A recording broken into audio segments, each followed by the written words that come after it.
그 다음 16장은 뭐냐? 아브람과 그의 아내 사레가 출산을 못하니까 사레에게 한 여종이 있으니 그의 이름은 애굽 사람 하갈이라. 그죠? 이제 여기서 나오는 거예요. 그래서 이제 사레가 아브람에게 이르되 여호와께서 내 출산을 허락하지 아니하셨으니 좀 비비 꼬였어요. 원하건대 내 여종에게 들어가라. 내가 혹 그로 말미암아 자녀를 얻을까 하노라 하며 아브람이 사레의 말을 들으니라. 아브람이 사레가 여종 애굽 사람을 가려다가 아브람이 첩으로 준 때는 아브람이 가나안으로 이주한 지 10년 후였더라. 그러니까 아브람 75세에 튀어나왔잖아요. 그래가지고 이제 10년이 지났으니까 85세.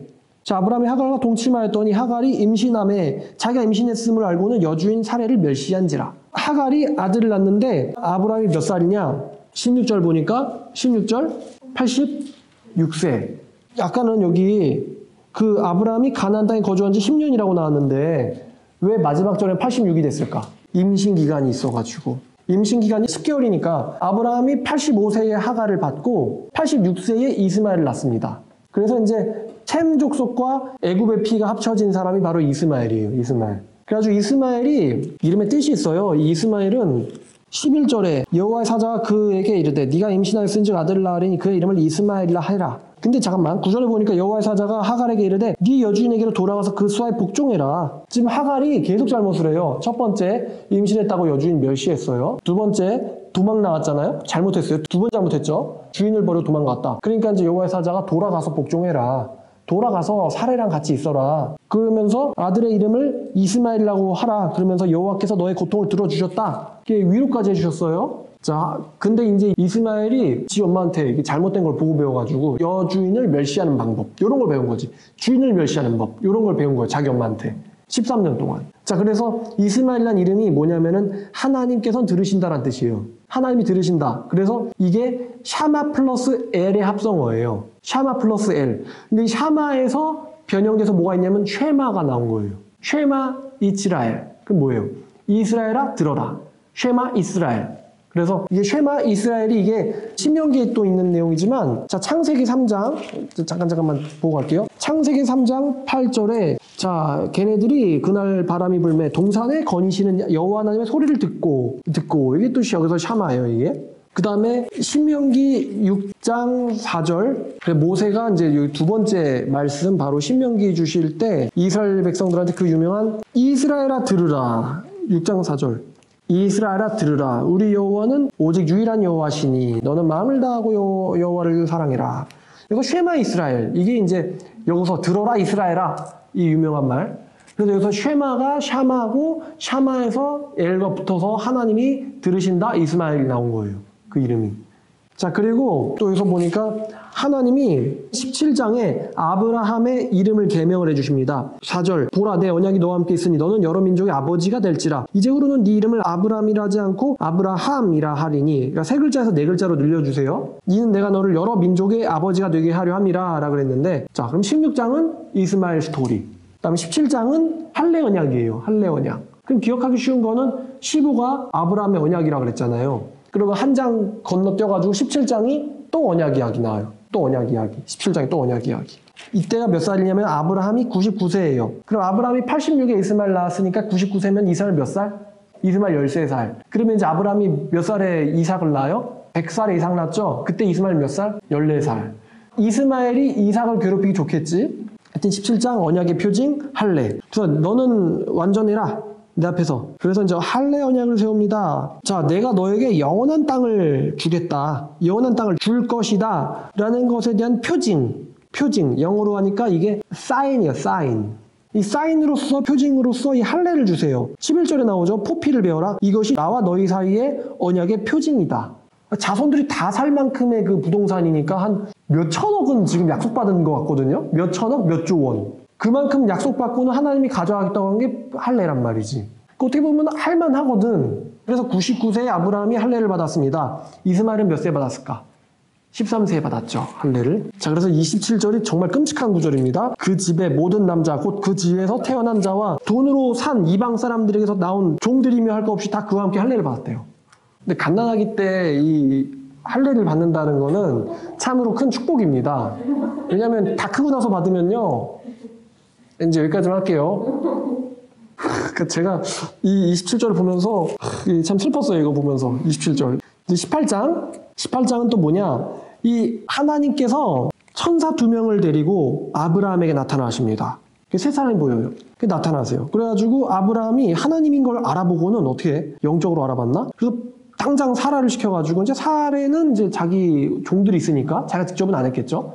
종들 시켜가지고 음식을 준비합니다. 그래서 자 아브라함이 엉킨 젖과 8절 우유와 하인이 요리한 송아지를 가져다가 그들 앞에 차려놓고 나무 아래 모셔서 매 그들이 먹으니라. 자 이때 약속을 해주신 게 뭐냐면 내년 이맘때에 너는 아들이 있으리라. 그랬더니 사라가 그 얘기를 듣고는 자기는 생리도 안 하니까 속으로 웃고 이르되 내가 노쇠하였고 내 주인도 늙었으니 내게 무슨 즐거움이 있으리요. 여호와께서 아브라함에게 이르시되 사라가 왜 웃으며 이르기를 내가 늙었거나 어떻게 아들을 낳으리요 하느냐. 여호와께 능치 못한 일이 있느냐. 기한이 이를 때 내가 네 길로 돌아오리니 사라에게는 아들이 있을 것이다. 그때 사라가 무서워가지고 부인하며 이르되 나는 안 웃었습니다. 하나님께서 이르시되 아니라 네가 웃었느니라.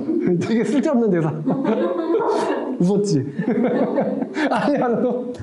자 이제 그래서 이제 자 18장이 뭘로 유명하냐면 이게 아브라함이 중보를 합니다. 지금 하나님이 왜 왔냐면은 아브라함에게는 자식을 약속해주고 소돔이 엄청난 죄인의 나라라고 하는데 이 죄인의 나라가 맞는지 내가 보려고 왔다. 그렇게 말씀하세요. 21절 내가 이제 내려가서 그 모든 행한 것이 과연 내게 들린 부르짖음과 같은지 그렇지 않은지 내가 보고 알려 하노라. 재밌는 거죠. 하나님은 전지하신데 자 그래가지고 이제 두 천사는 소돔으로 가고 아브라함과 하나님이 같이 앉았어요. 그래가지고 이제 이렇게 서로 이제 거래를 합니다. 하나님 50명이 있으면은 50명 때문에 그 성 50명은 같이 죽을 겁니까? 그랬더니 아니다. 안 죽을 거다. 그래요. 그러면 45명의 의인이 있으면은 그 45명의 의인까지 같이 죽일 겁니까? 그게 아니다. 그래서 계속 깎아요. 아브라함이. 어디까지 가냐면은 32절에 자 10명까지 내려갑니다. 의인 10명이 있으면은 그 10명을 같이 죽일 겁니까? 그랬더니 내가 그 10명 때문에 참을 거다. 그러니까 이게 우리한테도 어떤 의미가 있느냐. 하나님께서 어떤 도시에게 재앙을 보내실 때, 멸망시킬 때 그곳에 사는 이 의인들을 같이 보신다 이거예요. 그 도시에 의인이 살고 있으면 하나님께서 심판을 유예하십니다. 그 도시를 심판하면 그 도시에 살고 있는 의인들도 고통을 받거든요. 그러니까 죽지는 않더라도 여러분 지금 막 온 나라가 경제적으로 타격을 받아요. 그럼 경제적 타격을 여러분들이 직접적으로 안 받는다 할지라도 여러분들 주변 사람들이 경제적 고통을 받으면 그게 여러분들한테 피해가 오지 않겠습니까? 그죠? 예를 들어 나라 예산이 빚이 1700조라든가 그럼 어떻게든 상관이 있겠단 말이에요. 주변 사람들이 막 전염병으로 재앙받아요. 그러면 여러분이 전염병 안 걸리더라도 주변 사람들 때문에 여러분들 고통받지 않나요? 막 외출을 못하겠다, 물건을 못 사겠다, 거래를 못하겠다, 나 아무 위험하다 이러면서 같이 고통에 참여하잖아요. 그러니까 하나님께서 우리에게 이런 말씀하세요. 너네들이 어떤 도시에 가거나 아니면 어떤 집에 들어가거나 그 집의 평안을 빌라. 그 도시의 평안을 빌라. 왜냐면은 그 도시의 평안 때문에 너희들도 평안할 것이다. 이렇게 말씀하시거든요. 그게 역으로 그 의인 10명 때문에 그 도시 멸망시킬 때 의인 10명 있으면 같이 죽을 겁니까? 그러니까 의인 10명 때문에 내가 안 죽을 거다. 그 도시에 심판할 거다. 그러니까 우리 크리스찬들이 세상에 그래서 소금이 된다 이거예요. 하나님의 심판을 유예시키는 자들. 자, 그래서 18장이 아브라함의 중보예요. 중보. 아브라함의 중보. 자, 근데 이제 이게 됩니까? 안 됩니까? 안 되죠? 19장에 천사들이 이제 들어갔어요. 천사들이 생긴 게 어여쁜 성인 남자같이 생겼나 봐요. 그랬더니만 소돔 사람들이 죄다 몰려와가지고 보니까 노소를 막론하고 다 모여. 19장 4절에 노소를 막론하고 다 원근에서 모였다는 거는 가까이 사는 놈, 멀리 사는 놈 다 튀었다는 거예요. 그래서 그 사람들 이끌어내라. 우리가 그들과 관계를 갖겠다. 그 롯이 뭐 하는 소리냐? 이 사람들 내버려두고 내 딸이나 가져라. 그랬는데 이 소돔 사람들이 하는 말이 네가 우리 가운데 살면서 이제여서 네가 이제 법관이 다 됐냐? 죽일 거다. 그랬더니만 천사들이 죽게 냅두겠어요?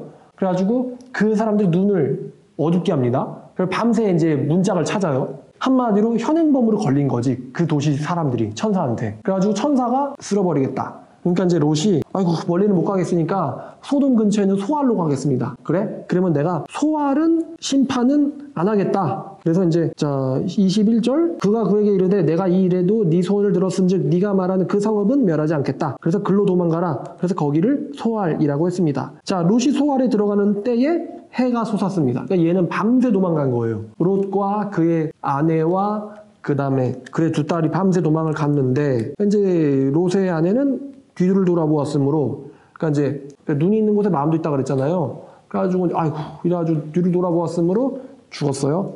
그래가지고 19장이 소돔이 심판당한 거죠. 19장이. 자 그래가지고 이제 롯이 소알로 도망을 갔는데 소알에서도 또 살기가 무서운 거예요.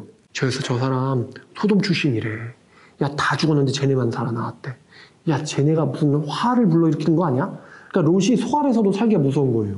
소알에서도 이제 안 살고는 산에 30절에 롯이 소알에서 나와서 두 딸과 함께 산에서 굴에 거주하였더니 큰 딸이 작은 딸에게 이르되 우리 아버지는 늙으셨고 온 세상의 도리를 따라 우리의 배필될 사람이 없으니 이제 아버지한테 들어가자. 그래가지고 술 먹인 다음에 아버지의 씨를 받아가지고 두 딸이 자식을 낳아요. 그래서 큰 딸은 아들을 낳아서 이름을 모압이라 했어요. 오늘날 모압의 조상이요. 작은 딸은 아들을 낳아서 이름을 벤암미라 했어요.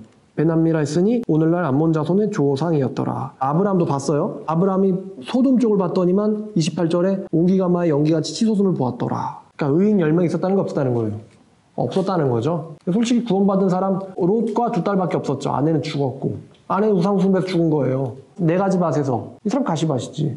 가시밭이. 그러니까 심판할 때 아이고 세상과 재물의 유혹에 말씀이 막혀서 결치지 못하는 뒤돌아보고 죽은 거예요. 그러니까 여러분 이게 참 무서운 일인데 이 악한 때에는요 큰 성읍 하나 의인이 한 명도 없어요. 그 정도로 타락할 수가 있단 말이에요. 큰 성읍에 의인이 한 명도 없다. 그러니까 오늘날도 마찬가지 아니겠어요? 오늘날도 하나님을 정말 경외하는 사람이 서울, 천만 도시 서울에 얼마나 있을까? 정말 하나님 말씀을 경외할 줄 아는 사람이 몇 명이나 있을까? 뭐 어떤 사람들은 정말 하나도 없는 거 아니겠어요? 목사님 너무 이렇게 막 이렇게 너무 이렇게 교만하신 뭐 이렇게 표현할 수 있는데 이 사람은 안 변해요. 똑같아요, 똑같아. 소돔 고모라 그 여호와의 동산 같은 도시 얼마나 좋아. 근데 하나님의 눈에 드는 의인이 한 명도 없어. 그나마 이 롯도 왜 산 거예요? 큰아버지지. 큰아버지 아브라함 때문에 산 거지. 아브라함이 아끼니까 하나님이 살려준 거야. 아브라함 얼굴 보고는. 이렇게까지 될 수가 있나. 자, 그다음에 20장도 재밌는데 자, 20장이 뭐냐? 이 아브라함이 같은 잘못을 두 번 저지른단 말입니다. 그게 뭐냐면은 20장은 이 그랄 왕 아비멜렉 사건인데 자, 아브라함이 이번엔 또 20장 1절을 보니까 가데스와 술 사이 그랄에 거류하였대요. 그랄에 거류했는데 그의 아내 사라가 자기 누이라였으므로 그랄 왕 아비멜렉이 사람을 보내어 또 사라를 데려갔대요. 뭐야 도대체? 밤에 하나님이 아비멜렉한테 나타났어요. 밤에 하나님께서 아비멜렉의 꿈속으로 나타났어요. 그랄 왕 아비멜렉이 나타나셔가지고 넌 죽는다. 왜냐하면 네가 데려간 이 여자 때문인데 이 여자는 남편 있는 여자라. 그 아비멜렉이 그 여인을 가까이 하지 아니하였으므로 대답하되 주여 주님은 의로운 자를 죽일 겁니까? 그는 나에게 이 사람은 내 누이라고 자기 누이라고 하지 않았습니까? 그 여인도 그 남자를 자기 오라비라고 하지 않았습니까? 나는 온전한 마음과 깨끗한 손으로 이렇게 하였나이다. 그러니까 내가 너한테 나타난 거 아니야. 6절에 자 7절 이제 그 사람의 아내를 돌려보내라. 그 사람은 선지자다. 그가 너를 위해 기도하리니 네가 살려니와 네가 돌려보내지 아니하면 너와 네게 속한 자가 다 죽을 줄 알지니라. 이게 대사를 봤어요. 대사. 그러니까 가시예요. 신, 땡땡, 건드리면 다 죽는다. 진심으로 다 죽일 거다. 그러니까 이제 아비멜렉, 땡땡, 점점점. 그죠? 그래가지고 이 아비멜렉이 아브라함을 불러가지고 꾸짖습니다. 근데 8절도 보니까 아비멜렉이 그날 아침 일찍 일어나 모든 종들을 불러서 그가 당한 모든 일을 말하여 들려주니 그들이 심히 두려워했대요. 하나님이 그렇게 말했다 나한테. 그래가지고 아비멜렉이 아브라함 불러가지고 어찌 이런 일을 우리한테 하느냐? 내가 뭔 죄를 너한테 했길래 나와 내 나라를 전부 다 망치려고 했느냐? 그랬더니 아브라함이 이렇게 말합니다. 이곳에서는 이곳 그랄은 하나님을 두려움이 없으니 내가 내 아내로 말미암아 사람들한테 죽임을 당할까 생각하였으며 그리고 두 번째 이유는 그는 진짜 내 이복누이로서 내 아내가 되었습니다. 진짜 동생은 맞긴 맞아요. 사람 말을 끝까지 들어봐야 돼. 내 동생입니다만 아내입니다. 근데 아내란 말은 안 한 거지 일부러. 네가 속은 거죠 뭐. 그래가지고 여기서 14절에 아비멜렉이 또 지금 이제 양과 소와 종들을 이끌어서 아브라함에게 또 줍니다. 그러니까 아브라함이 이게 두 번씩이나 지금 애굽에서 그랄에서 제사를 또 잔뜩 받아요. 뭘 또 받냐면 15절에 아브라함이 땅까지 받습니다. 왜냐면 이 사람은 그랄 왕은 왕이니까 땅을 받아요. 그래서 네가 보기에 좋은 데로 거주해라. 안 죽으면 다행이지. 그러면서 땅 좋은 데로 거주해라. 자, 사라에게는 또 은 1000개를 줍니다. 은 1000개를 주어서 여러 사람 앞에서 네 수치를 가리게 하였으니 이 일이 다 해결되었느니라. 결국 이제 그랄 왕이 아비멜렉이요 아브라함한테 또 축복을 받습니다. 결과적으로 다 잘 돼요. 그랄 왕은 또 축복을 받고. 근데 또 여기서 우리가 뭘 배울 수가 있냐? 안 믿는다는 사람들이 하나님을 더 경외하는 거예요. 넌센스예요. 아브라함은 정작 이것들은 하나님 안 무서워하니까 내가 좀 거짓말해야겠지? 이러고 있는데 살 길을 찾아야지. 그러니까 여호와의 약속을 믿는 게 아니고 나는 내 살 길을 찾을 거야. 근데 오히려 그 동네 사람들은 여호와를 아브라함보다 더 경외하고 있는 거예요. 참 놀라운 일이죠. 자, 그래서 아브라함은 죽을까 봐 거짓말했는데 이곳 사람들은 하나님을 아브라함보다 더 두려워했다. 그리고 아브라함에게 복을 받습니다. 자, 21장은 이삭이 출생해요. 이삭이 출생을 하는데 사라가 이제 웃겼다죠. 웃겼다. 그래가지고 이제 사라가 이삭이라고 이름을 붙이죠. 자, 그래서 아브라함이 그 이름을 이삭이라 했다. 하나님이 우리를 웃겼어. 이런 뜻이죠. 자, 그래서 이제 이삭이 나옵니다. 21장이 이삭 출생이고요. 여기서 또 뭐가 나오냐면 이제 이스마엘이 내쫓겨요. 그러니까 이 하갈이 또 잘못해요. 하갈이 9절에 사라가 본즉 아브라함의 아들 애굽 여인 하갈의 아들이 이삭을 놀리는지라. 그러니까 이 무례한 이 교만한 이 자기 주제를 모르는 이게 계속되는 거예요. 자, 그래가지고 이제 이스마엘이 드디어 이제 아브라함을 떠나서 완전히 나갑니다. 그러니까 여러 번 기회를 줬어요. 하나님이 하갈에게도.